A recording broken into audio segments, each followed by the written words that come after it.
لو أنزلنا هذا القرآن على جبل لرأيته خاشعا متصدعا من خشية الله وتلك الأمثال نضربها للناس لعلهم يتفكرون. الحمد لله والصلاة والسلام على رسول الله وعلى آله وصحبه ومن والاه. السلام عليكم ورحمة الله. برزان خوش حالم لوانەی 307 لەوانەکانی تەفسیری قورئانی پیرۆز بێم و خزمەتتان بەمەبەستی ڕەزامەندی خوای گەورە و هیوادارم ئێوەی ئازیز سوودی لێوە بگرن. أعوذ بالله من الشيطان الرجيم. بسم الله الرحمن الرحيم. وإن خفتم ألا تقسطوا في اليتامى فانكحوا ما طاب لكم من النساء مثنى وثلاث ورباع فإن خفتم ألا تعدلوا فواحدة أو ما ملكت أيمانكم ذلك أدنى ألا تعولوا. بەڵێ خۆشەویستان وەکو لە دوانێ ڕابردوو لە خزمەتتدا بووین کە خوای گەورە دەفەرمێ ئەگەر ترسان لەوەی ئەو یەتیمەی کە بە خۆتان بەخێوتان کردیە ئیتر گەورە بووە و ئەگەر ترسان لەوەی کە بیخوازن لە نەتیجەدا تووشی ئەوەی بێن کەوا عەدالەت نەکەن لەگەڵ ئەو کچە و نەتوان حەقی خۆی بدەنێ لە مارەیی و لە تەعامولی ژن و مێردایەتی فەنکیحوا ما طاب ئەوە لە غەیری بڕۆن ژن بخوازن ئەوجا 2 3 4 وەکو باسمان کرد. فإن خفتم ألا تعدلوا أجر ترسان عدالة نكن فواحدة أو ما ملكت أيمانكم. أجر ترسان عدالة نكن أو فواحدة يجن بس أو ما ملكت أيمانكم يعني أو جارياني كوا هنا كدبت قسمتينجو لبوتان هي تعاملي لقلبكن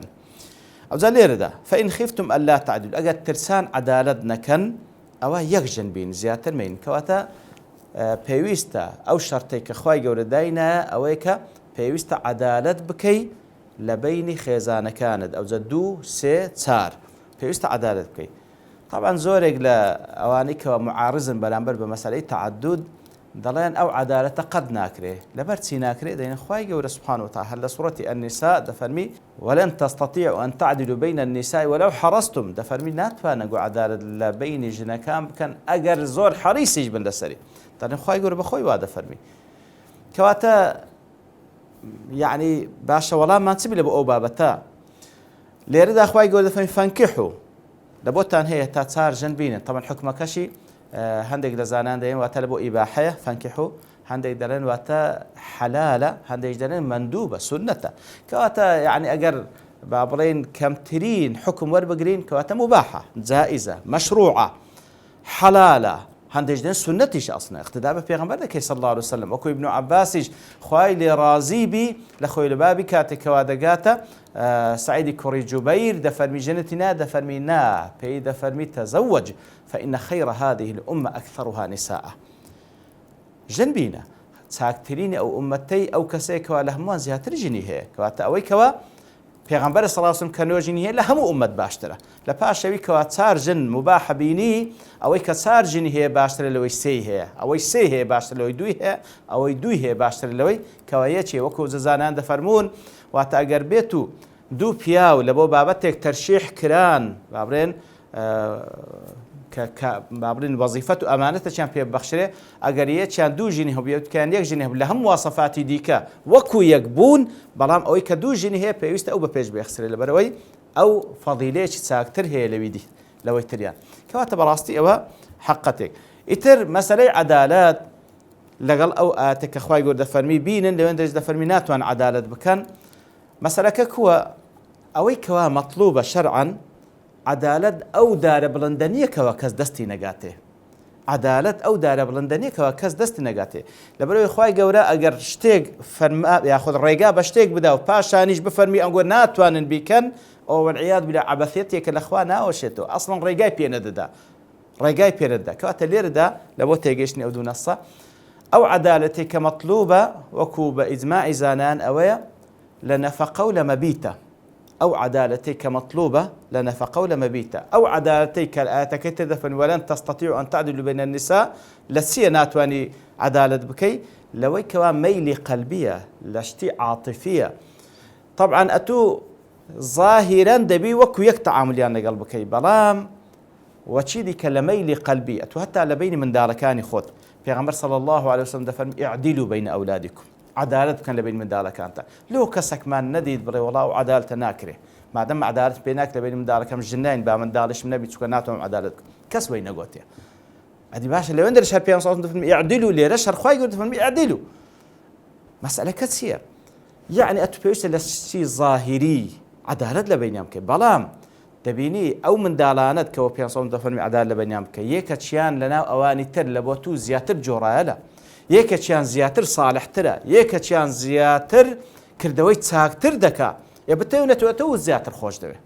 ئەوت زیاتر خۆش دەوێت بەڵام لە عدالت دەبی وەکو یەک عدالت بکەی بە تایبەتی لە نەفەقە و لە مەبیت وەکو یەک بی بەڵام لە مەیلی قەلبی خی گەورە ناتوانن بیکەن ولن تستطيعوا أن تعدلوا بين النساء ولو حرصتم أجر حريص فلا تميلوا كل الميل فتذروها كالمعلقة بلا نقول لا ميل عاطفي ناودلوا دلون ناتوان عدالة بين جنكان بكن پیغمبر صلى الله عليه وسلم سيد البشرة أو زالنا خيزان كاني عائشة لو أنت كخوشتر دويست ودشي فرمو هذا قسمي فيما أملك فلا تؤاخذني بما تملك ولا أملك يا ربي خويا أودت أنا منا لبين خزانة كانم كوابو شو عدالكم برام لميل قلبي لدست مني لدستوا يا ربي أم ميل لبوي زياترة برام كميل لبوي زياترة يعني لظاهري تعاملي وكو يجنبو حاشاه صلى الله عليه وسلم كواتا دەفەرمی ڕاستە لە مەیلی قەلبی ناتوان تعامل وەکو یەک لەگەڵ یەک عاتفەتان هەم لە بۆ هەمیان بەڵام لە مەظاهر دەبی وەکو یەک بی لێ ئەگەر یەکە کچان خۆلەوی تر خۆشتەویست ئەوی تکیان تعلیق مەکە وەکو معلقە بمێتەوە نەمێردی هەبیتن نە تەلاق دراز بی نا پێویستە لە مەظاهر وەکو یەک بی لەگەڵیان کەواتە ئەوەی کەوا ناکرێ و لە دەسەڵاتی بەشەریش دانیە وەکو گوتمان نەکەرە بەرامبەر ژنەکانی بەرامبەر بە منداڵەکانی خۆشی هەمووی وەکو یەک خۆش ناوێ ئەویش دەرەجاتی هەیە بە حکمەوەی ئەویان باشترە ئەوی دیکەیان مراعاتی تو زیاتر دەکا ئەوی دیکەیان جۆڕایەلی زیاتر تەمان ئەو خۆشەویستترە لات بەڵام لە تەعاملی ظاهر پێویستە عدالت بکەی وەکو گوتمان بەنسبەت ژنان وەکو زانایان دەفەرمون لە نەفەقە و لە مەبیتە عدالەتەکە لە نەفەقە پێویستە عدالت بکەی عدالت نەک تەسویە لێرەش مەسەلەن کابرا دوو ژینی هەیە یەکەچیان دوو منداڵی هەیە ئەوی دیکەیان 6 منداڵی هەیە ئایا عدالت ئەوەیە کەوا نەفەقەی هەردووچیان وەکو یەک بچێشیتن یان لە بۆ نمونە 1000 دینار بداتەوی 1000 دینار بداتەوی نەخێر ئەوەی کەوا 6 منداڵی هەیە حسابی 6 منداڵی لەبۆ بکە ئەوەی کە دوو منداڵی حساب دوو منداڵی لەبۆ بکە کەواتە عدالت بکە نەوەک مساوات لە ئیسلامدا مساوات نییە بەڵکو عدالت هەیە هەر کەسێک حەق خۆی پێ بدەیت بەڵام يعني نفقي 6 منداڵی بدە ئەو ژنەی نفقي 2 منداڵی بدە ئەو ژنەی بە شێوەیە کەوا هەردووچیان منداڵەکانن وەکو یەک بژیان ئەوە عدالەتە لە نەفقە لە مەبیتیش طبعا عدالت لە نەفقە هەتا باڵێن ئەوەش دەگریتەوە مەسکەنیان لێ پەیدا بکە ئەو جێ کە تێدا دادەشن وەکو یەک لە دوو جێ وەکو یەک بحەوێن نەک یەکەشی لە قەسرەچی بژێنی ئەوی دیکەیان لە کۆریتەچی بژێنی نا هەردووچیان لە یەک جێگا وەکو یەک یعنی لە مەسکەن وەکو یەک لە جلکوبەرگ وەکو یەک لە نەفەقە و مادیات وەکو یەک ئیتر لە نەفەقە پێویستە عدالت بکەیت و هەروەها لە مەبیتیش مانەوە لەمانەوە لەلایەن عینی دەبی عدالت بکەیت یعنی چەند دەمینەوێ لای یەکەم دەبی ئەو دەش ببین لای دووەم لای سەیەم لای چارەم دەبی تەوزیع بکەیت بە عدالت بمینێەوە لەگەڵیان کە دەڵێن بمینێەوە مەبیت یعنی مانەوەی شەو زیاتر ناکرێ بەڕاستی ئەتۆ لەکنەوی بە هەموو شەو ڕۆژت لەکردن ئەوی دیکەبی ئەوی دیکەیان بەس سەعاتێک بە ڕۆژ بێسەدان کرد نە مەبیت مانەوە وەکو یەک بی سەعاتێک لێ دەبێت سەعاتێک لێوێن دەرەبی شەوەک لێوێ دەبێت شەوەک لێوێن دەرەبی هیچ مەزالی تێدا نییە هیچ مەزالی تێدان کەواتە لە مەبیت لەوەش یعنی بەڕاستی هەیە مبالغە دەکاتن دەڵێ وەڵا کەواتە کە مەبیت بی مەسەلەن دەبی لا حرج في بيان الدين واتە کە لەگەڵەوی بابلین ئەوەی کرد ژن و مێردایەتی کرد لەگەویت کەش دەبی عینی بە هەماش ئەوەش شەرت نیە وەکو زانە مهم لەگەڵی بمینەوە ئەوجا دەبینی ئەویان نەخۆشە ئەویان لە عوزرەت شەرعی ئەوی کەواتە مهم مانەوەیە لەگەڵێ یعنی عائشە لەو عمرەی بخوای لە ڕازیبی سەودەش عمری نزیکە 80 ساڵ بوو چەند لەکنەوی دەماوە ئەو دەش لەکنەوی دەماوە حتى وەکو سەودە بەخۆی تەنازل لە حەق خۆیت کە ئەو مەسەلەش کە دواتر دەین باسی دەکەن ئینشاءالله لە ئاەتەکانی سوورەتی ئەنیسا بە هەر حاڵ کەواتە ئەوەی کەوا مەطلوبە لە نەفەقە و لە مەبیت واتە لەمانەوە دەبی عەدالەت بکەی ئەو دووشتە مەطلوبە لە عەدالەت یعنی عەدالەت نەکەین داریش هەندە بڵند وەڵا دەستمان ناگاتێ کەواتە نابیژن بینین نەخێوانیە بەڵکو لە نەفەقە و لە مەبیت پێویستە عەدالەت بکە ئەوی دیکە لە مەیلی قەلبی بە ظاهری لێت بە دیار نەکەی ئەوە مەسئلەیەکی دیکە و هیچ ئیشکاری تێدا نییە فإن خفتم ألا تعدلوا فواحدة ئەگەر لەوەی ترسان ئەو عەدالەتتان پێ نەکرێ ئەو عەدالەتتان پێ نەکرێ ئەوە یەک ژن بینن فواحدة تاوەکو مادام لە خۆت ڕانابین عەدالەت بکەی ئەوە یەک ژن بینە و خۆت تووشی ئەو مشکلە و ئەو گوناه و تاوانە مەکە لە بەرەوەی وەکو پێغەمبەر صلی الله علیه و سلم دەفەرمیتن لە حەدیثێکەوە ئیمام ترمذی و نەسائی ابن ماجه ڕوایەت کردن ئەبو هورەیرە دەژێت خوا لە ڕازی پێغەمبەر صلی الله علیه و سلم دەفەرمی من كان له امرأتان فلم يعدل بينهما أو يدوجني بعدالة لنواني أنك جاء يوم القيامة أحد شقيه مائل روج قيامة دي يقل كان خوار بويتوا وفي رواية جاء يوم القيامة وأحد شقيه ساقط روج قيامة دي لا كوتية سبحان الله خوا بنامان ده كوات عدالة زور مهمة هرب عدالتيش لسر مستواي فرد أسرة دولتيش بعدالة جيان بردوام دبي وخواي جورا بردوامي بوجيان دخاو بركاتي ديختي هر بو عدالتشا او جلس المستوى اسره ياخذ دولتيش اگر نما ظلم پیدا بو نتیجه تيكتونا خو بنام بدا يا ربي اتر فانكحوا ما طاب لكم من النساء فان خفتم الا تعدلوا اگر لو ترسان عدالتنا كان فواحده او يك بس او ما ملكت ايمانكم او ما ملكت اوش بابتي شديكه كواتا بالنسبه جن بيويستا ئەگەر لەوەی ترسا عەدالەت بکەی ئەوە یەکژن بەس بەڵام ئەو مامەلکە دەیمان لە بۆت هەیە کەوا جاریەت هەبی کاتێک کەوا جاریە هەبی لێرەدا ئیسلام کاتێک کە هات نظامی جەواری و عەبید هەبوو یعنی نظامێک نییە ئیسلام دایهێنابی بەڵکو واقعێک بوو مەوجود بوو ئیتر ئیسلام هات تەعامل لەگەڵ ئەو واقعی کرد ئەو ئافرەتەی کەوا جاریەیە بابلي وەکو شتێک وەک کاڵایەک دەکردرا و دەفرۆشرا ئیسلام هات ئەحکامی لە بۆ داڕێشت ئەو ئەحکامانە ئەو بکە پێشتر هیچ حسابی بەشەر لێوە دەکرا ئیسلام هات ئەحکامی لۆ داڕێشت بۆی کەوا تەعامل لەگەڵ بکە لە چ نانێک دەخۆی ئەو نانەی بدێ پۆشاچی لۆ بکە ڕێزی لێ بنێ بە هیچ شێوەیەک هەتا وەکو پێغەمبەر صلی الله علیه و سلم دەفەرمی مەڵێ عەبدی من بەڵکو بڵێ مەولایە واتە ئەوەی کە دۆستی منە ئیتر لە هەموو شێوەیەک لە تەعاملکردن نابی زۆڵم لێ بکەی نابی ئیهانەی بکەی نابی لە خواردن لە پۆشاک لە مەسکەن نابی ئەوەی لێ بکە باشە لەو حاڵەتەی پێشترێ ئەو ئافرەتەی کەوا دەبووە جاریە ئەو خاوەنەی کەوا خاوەنداری پێ لە بۆی هەبوو ئیشی پێ بکە لا حرج فی بیان دی ئیشی پێ بکە بە کەیف خۆی میوانی دەهات تەسلیمی دەکرد ئەو شەوە بەڵام ئیسلام هات زەوابتی لۆدانە وەکو ئینسان تەعامل لەگەڵ کرد لە مەسئلەی لایەنی جنسیشی ئاخر ئافتەش لایەن جنسی هەیە باشە چ بکە حرامە ئەوها وەکو جاهیلیەت بیداتە فلان و فلان نە لەو حاڵەتەی تەنها لە بۆ خاوەنەکەی هەبوو تەعاملی لەگەڵ بکە وەکو خێزانی خۆی کەواتە ئەوەش بابەتێک کاتیشکەوە منداڵی لێ دەبوو ئەو منداڵش دیار بووی ئەو پیاوەی چکە غەیری ئەو پیاوە نەدەبا کەس بستە لای و هەروها ئەو منداڵش کە لەدایک دەبوو لەو ژنە جاریە یەکسەر حوڕ بوو منداڵەکە نەک ئەویش ببیتە عەبد یەکسەر حوڕ بوو و ئەو ژنەش پێ ئەم الوەلات داچی منداڵانە کاتێکەوە ئەو پیاوە دەمرد ئەو ژنەش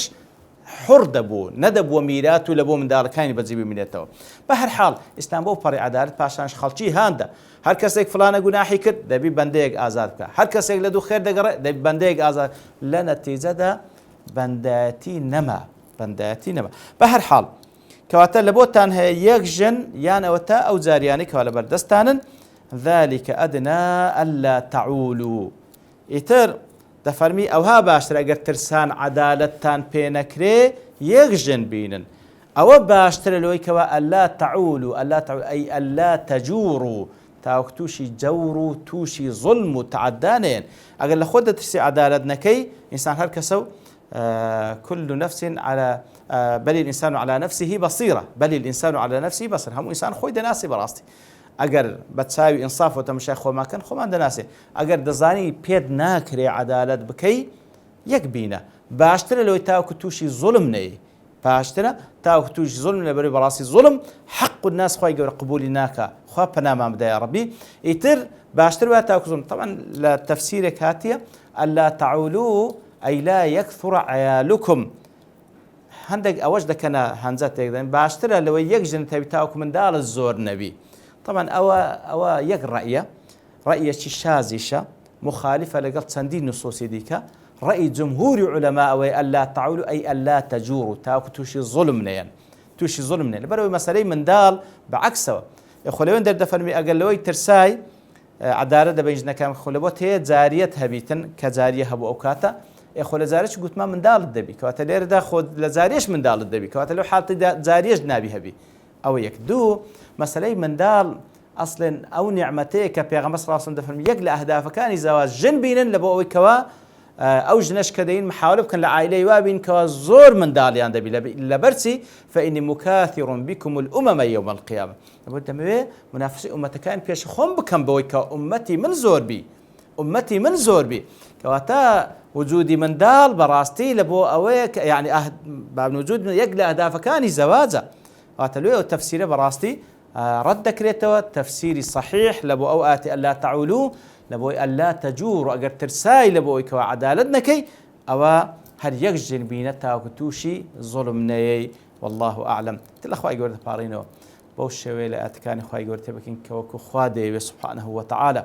وخواي يقول أو يقين ما بيبخشي كوا كامل يقين من بهمو أتكاني خوا يقول هبي وكو عبدك بلين سمعنا وأطعنا نوك والعياذ بالله سنور ببزينين فلان آيات كلقل أهواء ما ناقونزي لقل دجمنان ما ناقونزي لقل نازم چه ناقونزي رتب كينو لخواي قول دا باريم ولو كسانم كوا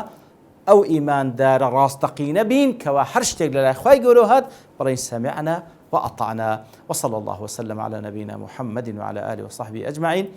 وآخر دعوانا أن الحمد لله رب العالمين. لو أنزلنا هذا القرآن على جبل لرأيته خاشعا متصدعا من خشية الله وتلك الأمثال نضربها للناس لعلهم يتفكرون.